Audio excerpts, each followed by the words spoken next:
اللہ الرحمن الرحیم۔ ایک کوتاہی جس کو عوام تو عوام، بعض خواص بھی کوتاہی شمار نہیں کرتے۔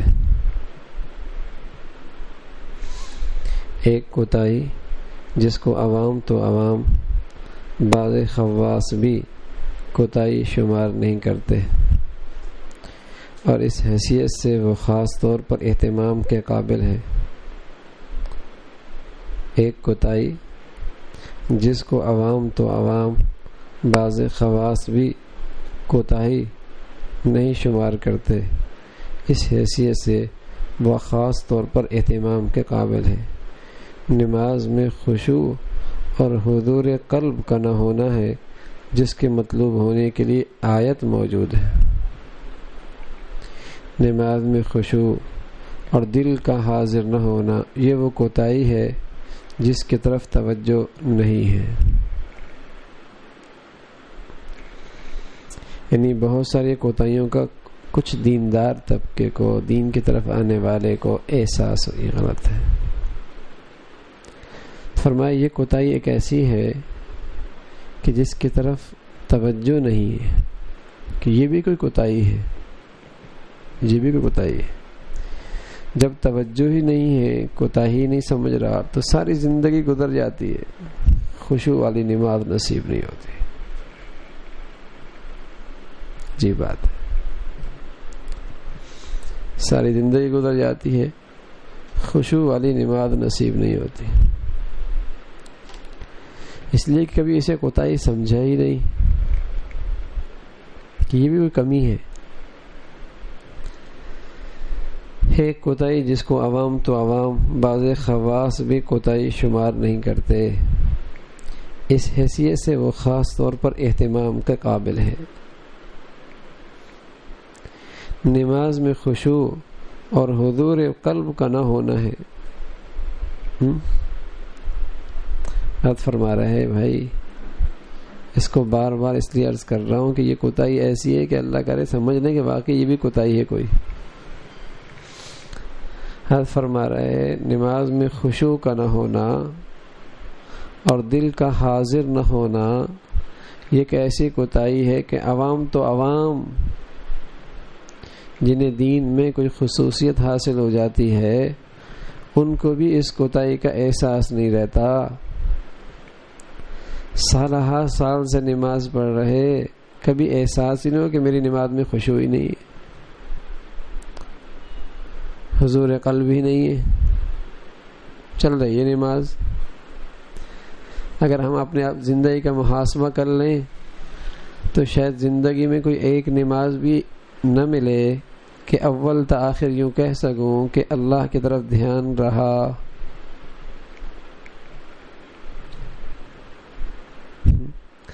اور پھر یہ اتنی بڑی کوتاہی ہے اور اس کا احساس بھی نہیں ہے۔ بہت ساری چیزوں کا احساس ہے، یہ غلط ہو رہا ہے، لیکن یہ بھی کوتاہی ہے، یہ بھی غلط ہو رہا ہے، احساس ہی نہیں ہے۔ فرمایا ایک کوتاہی جس کو عوام تو عوام، بعض خواص بھی کوتاہی میں شمار نہیں کرتے، کہ یہ بھی کوئی کوتاہی ہے، اور اس حیثیت سے وہ خاص طور پر اہتمام کے قابل ہے۔ وہ کیا؟ نماز میں خشوع اور حضور قلب کا نہ ہونا ہے۔ ارے بھائی، جب نماز ایسی بے جان ہوگی نا، یقین جانے مسجد سے نکلتے ہی بد نظری ہوگی۔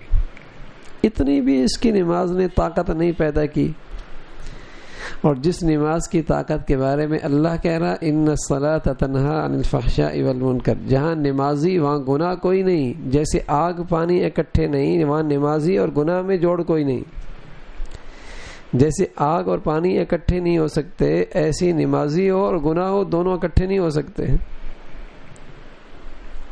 نماز کی طاقت تو یہ ہے، لیکن مجھے وہ تاثیر کیوں نہیں مل رہی؟ میری نماز کون سی نماز ہے؟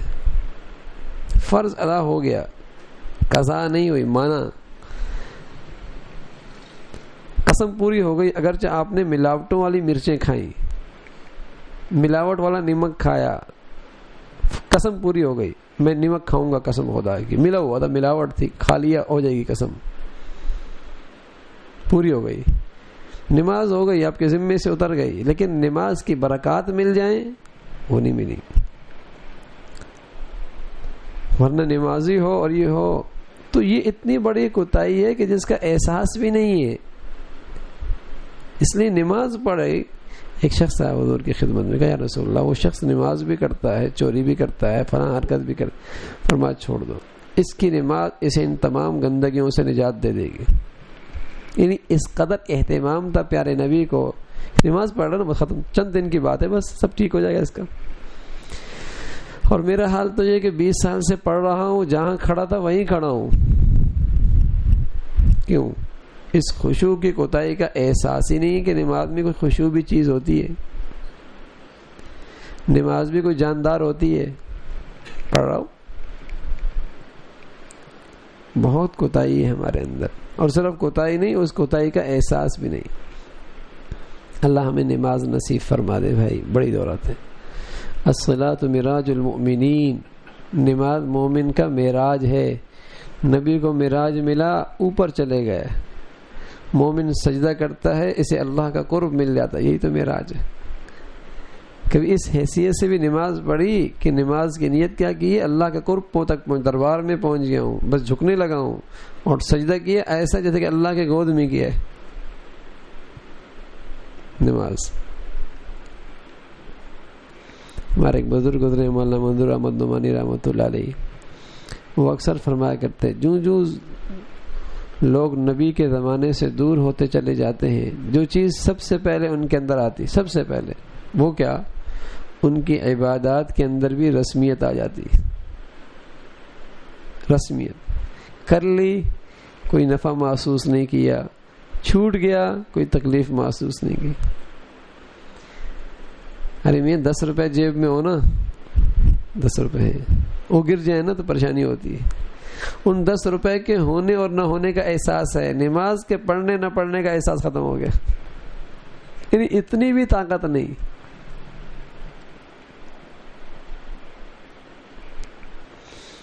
تو یہ نماز خشوع والی ہو جائے۔ فرمایا قد افلح المؤمنون الذین هم فی صلاتهم خاشعون، ایمان والے کامیاب ہو گئے۔ کون ہیں؟ جو اپنی نمازوں میں خشوع کرتے ہیں۔ کوئی ایک نماز تو ایسی ہو جائے خشوع والی، یعنی کام نکال لے گئے ایمان والے، یعنی جو اپنی نماز میں جھکنے والے ہیں۔ خشوع کا معنی جھکنے والے، کیا مطلب جھکنے والے؟ اس میں تقصیر کرنے کی مذمت کی رعایت آئی، الم یأن للذین آمنوا ان تخشع قلوبہم، کیا وہ وقت نہیں آیا کہ ایمان والوں کو گڑ گڑائیں ان کے دل، یعنی ان کے اندر خشوع پیدا ہو جائے، اللہ کی عظمت کی وجہ سے ان کے دل کے اندر خوف پیدا ہو جائے، وہ وقت نہیں آیا۔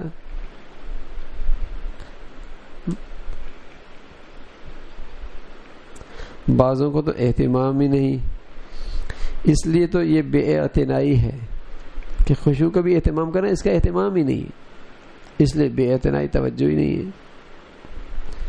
بعضوں کو اہتمام ہے مگر اس کی حقیقت نہ جاننے سے اس کو اختیار اور قدرت سے باہر سمجھ، یار کیسے خشوع پیدا ہوگا، میرے سے تو نہیں ہوتا۔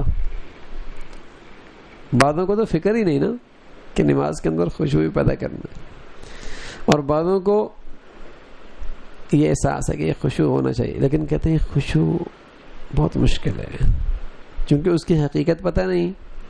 کہتے ہیں یہ میری اختیار، یہ تو نیک لوگوں کا، بزرگوں کا کام ہے، یہ تو بزرگوں کا کام، میں تو بس چپ پڑھ رہا ہوں، یار میں یہی ٹھیک ہے،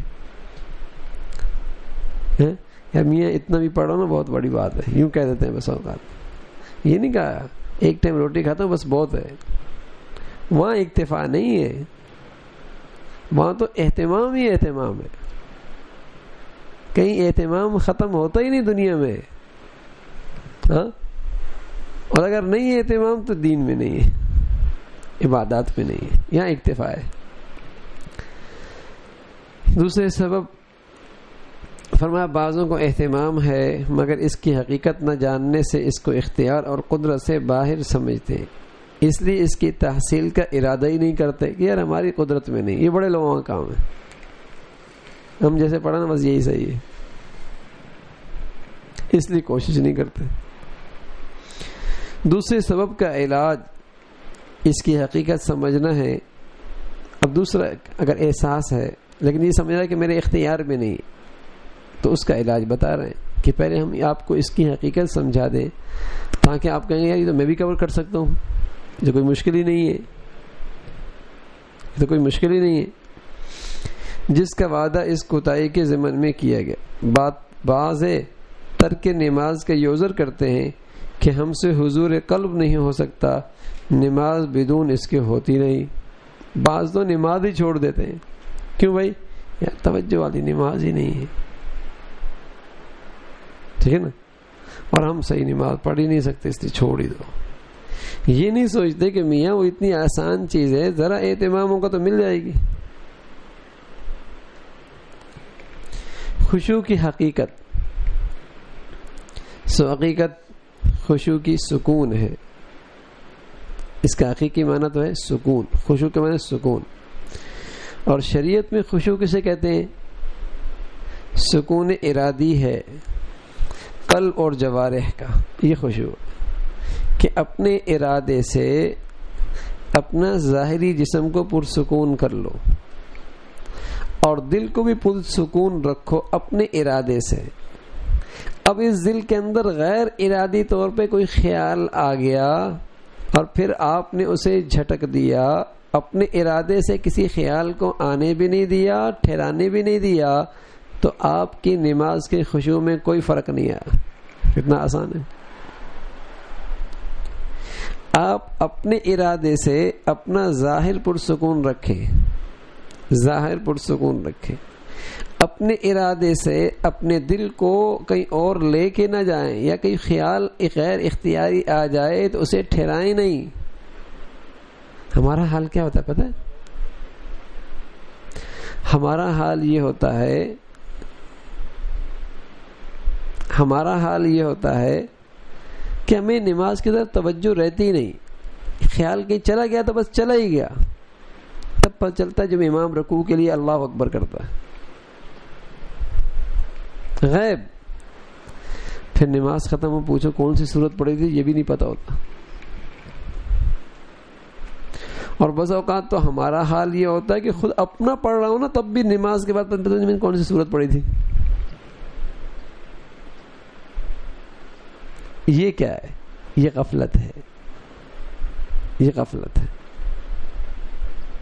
ٹھیک ہے۔ اور اس غفلت کا نتیجہ کیا کہ کہتے ہیں یار یہ تو ہم تو خشوع والی نماز پڑھ ہی نہیں سکتے۔ حالانکہ نماز میں خشوع آسان، اپنے ارادے سے اپنے ظاہر کو پرسکون رکھو اور اپنے دل کو پرسکون رکھو، وہاں جان بوجھ کے کوئی خیال لاؤ نہیں، کوئی آئے تو اسے ٹھہراؤ نہیں۔ پھر کوئی آتا ہے تنگ کرتا ہے تو آپ کے خشوع میں کوئی فرق نہیں۔ یہ تھوڑی کہہ رہا ہے کہ آپ کو خیال آئے گا ہی نہیں، یہ کس نے کہا ہے؟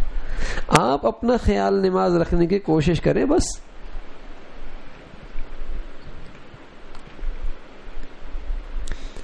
سکون مقابل ہوتا ہے حرکت کے، سو جیسی حرکت ویسا سکون۔ تو جوارح کی حرکت انیہ یعنی مکانیہ ہوتی ہے، اس کا سکون یہی ہے کہ جس حرکت کا شرعاً حکم نہیں وہ حرکت نہ کرے، یعنی نماز میں پرسکون رہے اپنے ظاہری جسم کے لحاظ سے۔ مثلا ادھر ادھر گردن نظر سے توجہ نہ کرے، ادھر دیکھ رہا ہے ادھر دیکھ رہا ہے، یہ خشوع کے خلاف ہے، ٹھیک ہے نا۔ سر اوپر کو نہ اٹھائے، سجدے کی جگہ پہ رکھے، یوں مطلب نہیں یوں رکھے۔ ایک شخص نے یوں سر کیا ہوا، یوں، اب تمہارا پیچھے سے یوں مارا تھپڑ، ارے میاں خشوع دل کے اندر ہوتا ہے۔ سیدھا کھڑا ہو، سیدھا کھڑا ہو اور وہاں سجدے کی طرف اپنا رکھے، سجدے کی طرف رکھے، تو ادھر ادھر نہ کرے، یہ ظاہر کا سکون ہے، توجہ سامنے رکھے۔ بالوں کو کپڑوں کو بار بار نہ سنوارے، بدون ضرورت کے کھجلاوے نہیں، نہ کھنگارے، سکون سے. یہ ظاہری سکون ہے. دل کا سکون، قلب کی حرکت فکریہ یہ ہے کہ اس کا سکون یعنی اپنے ارادے سے کسی بات کو نہ سوچے، یا سوچ آئے تو اسے جھٹک دے. یہ نہیں کہ سوچ آئی تو چل ہی رہا ہے، سارا ہی دکان کا سودا پورا کر لیا. مکمل لطیفہ ہے نا، پورا لطیفہ ہے. نماز کے بعد امام صاحب نے سلام پھیر دیا، کھڑا ہو گیا. امام صاحب 3 رکعتیں پڑھائی ہیں، سب کہہ رہے ہیں 4 پڑھائی ہیں، وہ کہہ رہے ہیں 3 پڑھائی ہیں، وہ کہہ رہا ہے 4 پڑھائی ہیں. بھائی تم کتنے یقین سے کہہ رہے ہو؟ کہہ رہا میری 4 دکانیں، 3 کا سودا ہوا، چوتھے کا نہیں ہوا، 1 باقی ہے ابھی، اس لیے مجھے یقین ہے. تو ہمارا حال تو یہی ہے کہ خیال گیا تو بس گیا ہی گیا. یہ غلط ہے میرے عزیزو. یہ کوتاہی بھی ہے، اور بدقسمتی یہ کہ اس کوتاہی کا احساس بھی نہیں ہے. کوتاہی بھی ہے اور کوئی اس کوتاہی کا احساس بھی نہیں کہ مجھے نماز میں خشوع نصیب نہیں ہے. قلب کی حرکت یہ ہے کہ کسی ارادے سے کسی بات کو نہ سوچے. سو جیسی حرکت جوارح کی اگر بلا قصد ہو، اگر جسم ہلتا ہے ارادے کے بغیر، ریشہ ہے جسم میں وہ ہل رہا، تو یہ خشوع کے خلاف تو نہیں ہے. ایسی دل کے اندر کوئی ارادہ آتا ہے اختیار کے بغیر، تو یہ ایسا ہی ہے جیسے جسم پہ ریشہ ہے. یہ غیر اختیاری خیال آنے سے آپ کے نماز میں خشوع میں فرق نہیں پڑے گا. گردن ہلتی ہو، بیماری ہے، ٹھیک ہے نا، یہ اختیار نہیں. اسی طرح اگر کوئی ایسے خیالات آ گئے جن کا ارادہ نہیں، خود بخود آ گئے اور ان کو جھٹک دیا، تو اس کی نماز میں خشوع ہی خشوع ہے، اس کا خشوع نہیں گیا. اگر یہ اس انداز میں خشوع کی حقیقت تو کتنا آسان ہے، تو ہم کتنی نمازیں خشوع والی پڑھ سکتے ہیں. لیکن اس کی اہمیت ہو، عظمت ہو، اور اس کی عظمت اور اہمیت وضو سے ہو جائے گی. جتنا نماز میں وضو میں خشوع ہوگا، انشاءاللہ اس کی برکتیں نماز کے اندر نصیب ہوں گی، نماز میں خشوع ہوگا. ہم نے وضو کیا، پتہ نہیں کیا کیا، کوئی خیال کیے بغیر بس آزاد ہو دی، کہیں گے فقہ کہے گی آپ کو کہ یہ باوضو ہو گیا. لیکن اس وضو کی برکتیں مل جائیں، خشوع والا وضو وہ نہیں ہوا. اس لیے گپ شپ چل رہی ہے، ادھر دماغ چل رہا ہے، خیالات چل رہے ہیں، وضو بھی چل رہا ہے، ہو گیا وضو، شریعت کہے گی یہ باوضو ہو گیا. لیکن اس کی برکتیں مل جائیں، وہ تو پھر خشوع کے ساتھ ہے نا، دھیان کے ساتھ ہے. تو جس قدر وضو کمال کا ہوگا، اس کی برکت سے نماز کے اندر بھی کمال اور خشوع آئے گا. بس جیسے سب افعال ارادیے کی شان ہے، ارادہ کرو تو آسان، ارادہ نہ کرو تو دشوار. کوئی بھی کام اگر ارادہ کرو تو آسان، اگر ارادہ نہ کرو تو مشکل. یہاں تک کہ منہ میں لقمہ لے جانے کے لیے بھی ارادہ چاہیے نا بھائی. آپ کہیں گے نہیں خود بخود منہ لقمہ اڑ کے آ جائے، نہیں ہوگا. منہ میں لقمہ لے جانے کے لیے بھی ارادہ چاہیے، اٹھائیں گے، ارادہ کریں گے تب منہ میں جائے گا، آسان. اور آپ ارادہ کر بغیر کہیں کہ یہ لقمہ منہ میں آ جائے تو کیسے آئے گا، تو دشوار. تو فرمایا نماز کے اندر خشوع بھی آسان ہے اگر ارادہ کر لے تو، اور اگر ارادہ اور اہتمام ہی نہیں کیا تو ساری زندگی نہیں آئے گا، اور بغیر خشوع کے نمازوں کے چلے جائیں گے. بس جیسے سب افعال ارادیے کی شان ہے، ارادہ کرو تو آسان، ارادہ نہ کرو تو دشوار. حتیٰ کہ اگر منہ میں لقمہ لے کر بیٹھ جائیں اور نگلنے کا ارادہ نہ کریں تو وہ بھی آسان نہیں. پس اگر لقمہ نگلنا آسان ہے تو خشوع بھی اتنا ہی آسان ہے. سبحان اللہ. جتنا منہ کا لقمہ آگے نگلنا آسان، ایسی نماز میں خشوع بھی آسان. لیکن دونوں ارادہ چاہتے ہیں. اگر خشوع محال ہے تو لقمہ نگلنا بھی اتنا ہی محال ہے. دونوں کے آسانی اور مشکل میں کوئی فرق نہیں. سہل طریقہ اس کا یہ ہے کہ نماز میں جو کچھ بھی منہ سے نکلے محض یاد سے نہ پڑھیں بلکہ ہر لفظ کو ارادے سے پڑھیں. یہ آسان ہے نماز میں خشوع پیدا کرنا کہ جو بھی لفظ زبان سے نکال رہے ہیں یہ نہیں کہ یاد ہے تو آ گیا زبان پر، نہیں، ارادے سے کیا پڑھ رہا ہوں، اس ارادے ہر لفظ کے ارادہ شامل کر لے تو آپ کی نماز خشوع والی ہو جائے گی. ہوتا کیا ہے، نیت باندھی قل اللہ یاد ہے زبان پہ آ جاتے خود بخود انا اعطینا آ جاتی ہے ارادہ کیے بغیر.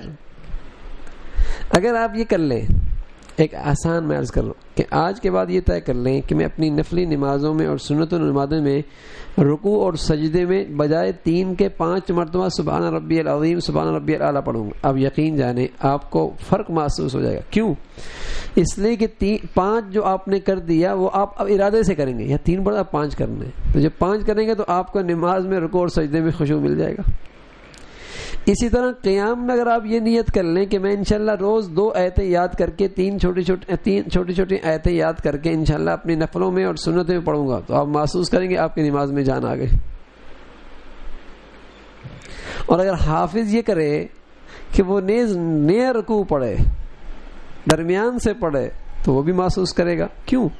اس لیے کہ ان تمام چیزوں میں ارادہ شامل ہو گیا کہ نئی چیز پڑھنی ارادے کے ساتھ پڑھے گا، گنتی بڑھا دی ارادے کے ساتھ کرے گا، تو انشاءاللہ اس کی برکت سے وہ خشوع محسوس کرے گا.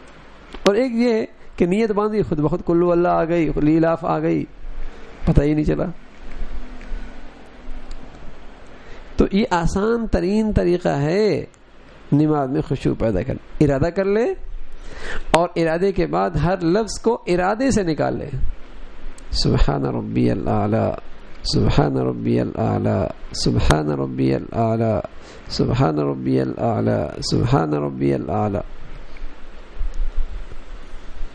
بالکل آپ مشق کریں اس کی کہ سنتوں میں اور نفلوں میں میں تسبیحات 5 مرتبہ پڑھوں گا، 5 مرتبہ، اور ارادے سے پڑھوں. آپ محسوس کریں گے.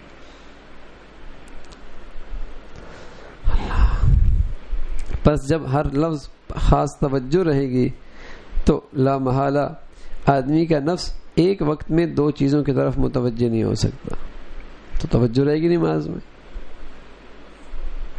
اس کا اہتمام اول تا آخر کر انشاءاللہ. اول تو بلا قصد بھی کوئی خیال نہ آئے گا. اگر فرضاً آ بھی جاوے تو پھر اس سوچ میں نہ پڑے کہ ارے پھر خطرات آنے لگے. آ جائے پہلی بات تو آئے گا نہیں. اگر آ بھی گیا تو اس میں فکر نہ کریں، اسے جھٹک دے، اپنے کام میں لگا رہے، اپنے کام میں لگا رہے.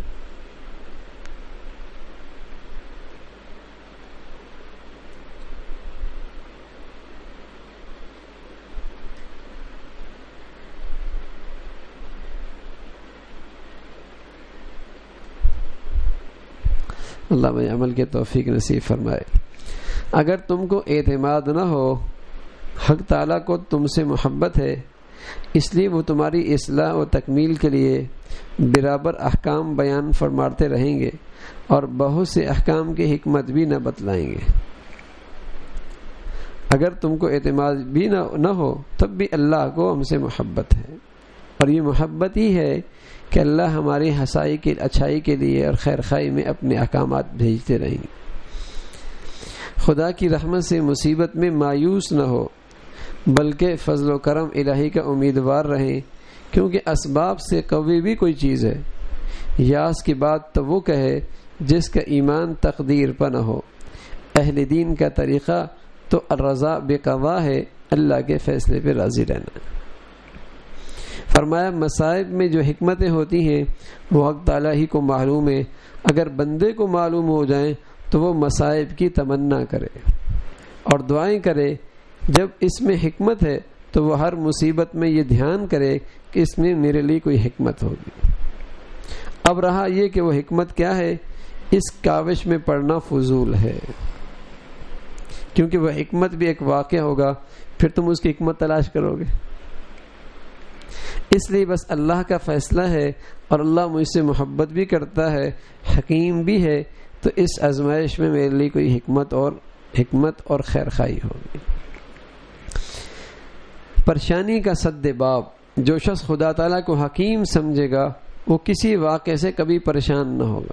جس قدر اللہ کی حکمت پہ نظر ہوگی اتنا ہی اللہ کے تصرف پہ آدمی کو اطمینان ہوگا کہ اس نے جو میرے اندر تصرف کیا مجھے اتنا اطمینان ہو کہ وہ حکیم ہے. جس قدر اللہ کی حکمت پہ نظر ہوگی. صاحبو قصر اعمال کو اتنا بلند ہی کیوں کرتے ہو کہ اس کے انہدام سے مر جاؤ. حضرت فرما رہے امیدوں کی عمارت کو اتنا لمبا کیوں کرتے ہو، اتنا لمبا کیوں کرتے ہو کہ جیسے وہ گر جائے امیدوں کی تو مر ہی جاؤ. اتنی لمبی امیدیں رکھو نہیں نا. ہاں جب اپنے لیے امیدوں کی اتنی لمبی عمارت بنا لیتے ہو جب وہ گرتی ہے تم بالکل مایوس ہو کے بیٹھ جاتے ہو. فرمایا قصر اعمال یعنی امیدوں کی عمارت اتنا بلند ہی کیوں کرتے ہو کہ اس کے انہدام سے مر جاؤ. حق تعالیٰ کی جانب میں تو تفویض محض ہونا چاہیے، اس کے سپرد کر دو. جن لوگوں کو یہ دولت حاصل ہے ان سے راحت اور سامان راحت کا حال پوچھو. جو اپنی ہر چیز کو اللہ کے ہاں سپرد کر دیتے ہیں ان سے پوچھو انہیں کتنی راحت میسر ہے. جو شخص تجویز اور توقع ختم کر دے گا اپنی طرف سے کہ ایسا ہو جائے، ختم کر دے گا، وہ ہر حال میں راحت سے رہے گا. بلکہ کوئی دنیا دار شخص اہل اللہ سے نہ تمام تشبہ بھی حاصل کر لے وہ دوسروں سے راحت میں رہتا ہے. کوئی آدمی اہل اللہ کے جن کا مزاج کیا ہے اہل اللہ کا کہ اپنے آپ وہ کسی سے توقع نہیں رکھتے، کوئی تجویز نہیں کرتے اپنے لیے. کوئی آدمی ان کے مشابہ بھی اختیار کر لے، قریب بھی ہو جائے تو یہ بھی دوسرے دنیا والوں سے زیادہ راحت میں رہے گا. پریشانیوں کی جڑ تجویز، تمام پریشانیوں کی جڑ ہے. یہ تجویز کرنے والا گویا اس ذات مقدس پر حکومت کرنا چاہتا ہے کہ جو اللہ کر رہا وہ نہیں، جو میں چاہوں وہ ہو جائے، تو اس پہ حکومت ہے جو اس کے قبضے میں نہیں، بلکہ یہ تجویز کنندہ خود اس کے قبضے میں ہے. اس لیے حق تعالیٰ نے اپنے تصرف اور اختیار کو قرآن میں صاف صاف بیان کر کے انسان کے اختیار کی صاف صاف نفی کر دی. تم کوشش کرو، بس نتیجہ ہمارے سپرد کر دو اور اسی پہ راضی ہو جائے. اللہ بھائی عمل کے توفیق نصیب فرما دے. اللہم لک الحمد کلو ولک الشکر کلو، اللہم لک الحمد کلو ولک الشکر کلو. نستغفر اللہ نستغفر اللہ نستغفر اللہ. صلی اللہ علی سیدنا محمد وعلی آلہ واصحابہ اجمعین برحمتک یا رب.